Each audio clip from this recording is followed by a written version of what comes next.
months after hundreds of Wayfair employees actually walked out of the office in protest of the company's sale of furniture to migrant detention facilities, the CEO is opening up about what he's looking for in potential new hires. All right, so he broke it down to two sets of criteria, what they're looking for. The one part is talent, the other part is culture. And breaking that part down more, saying the second thing we look for, equally important, is the cultural fit. So we're bringing in non-political, highly collaborative, just very driven and ambitious. There's a whole lot of cultural values that we think are important while we succeeded. And of course, a lot of people touched on that non-political. What does that mean?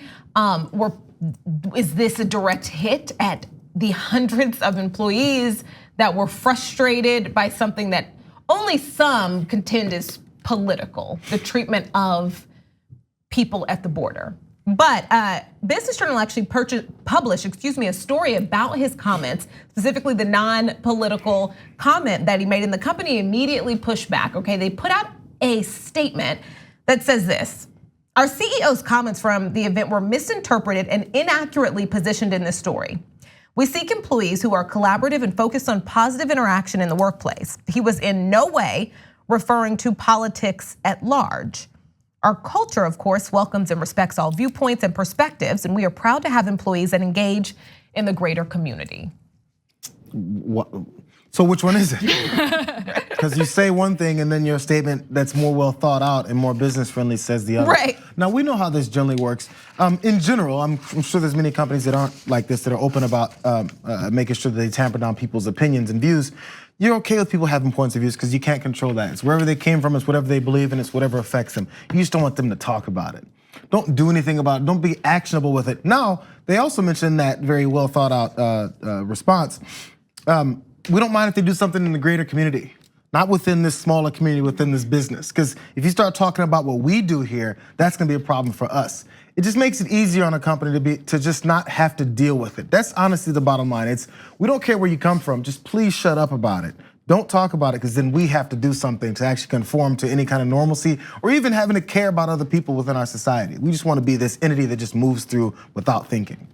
Yeah, it's so ironic that in spaces that allegedly want to embrace like the innovative culture of the entrepreneur, usually wants to stifle anything that isn't conforming or falling into line with the direction, the capitalist direction of a corporation. So non-political here is actually very political, which is like, if you are not falling into line with our capitalist maintenance of the status quo, then you are outside of the bounds of what we deem suitable for this company.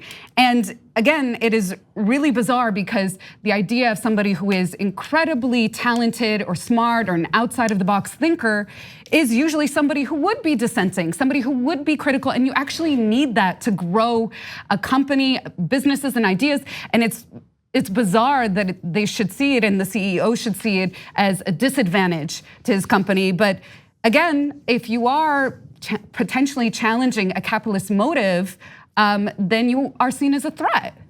Absolutely. I'm glad you brought up the capitalist part, because that's what I was missing. It's not non-political. Yeah, absolutely not. It's just don't disagree with our politics, with my politics. Yeah, this is what we push as far as capitalism in the country constantly. Like, this is what drives us. We're capitalists. This is the way it's supposed to work. But capitalism breeds this nature of not caring about the cogs that are actually humans working within the company. So if you're part of an organization that's putting together furniture or even supporting something that is completely against your belief system for humans, because capitalism doesn't care about humans.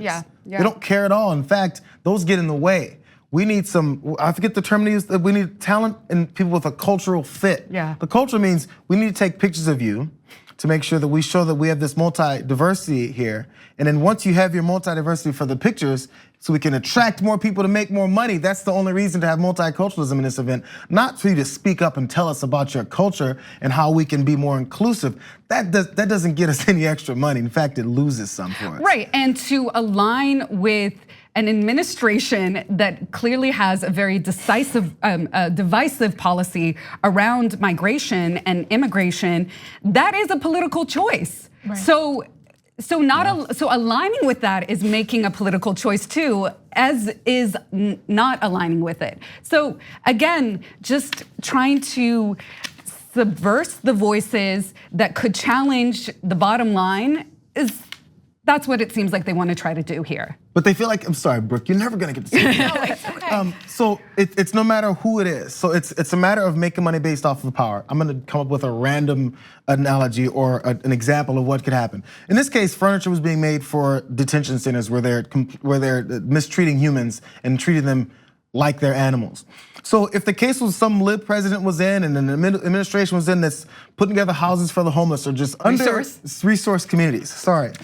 If that's happening and then they're building furniture for those situations where they're trying to help people and Wayfair's like, oh, we got some contracts to make some money off of this, they'll support that too, because it makes money, it doesn't matter. So whichever way that the political wind blows, as long as it makes money, that's who they go with. Yeah. Like, I don't care who wins in this, as long as we're part of that winning monetarily. The TYT Plus app is now available on iOS and Android. Download to get more TYT content at tyt.com/app.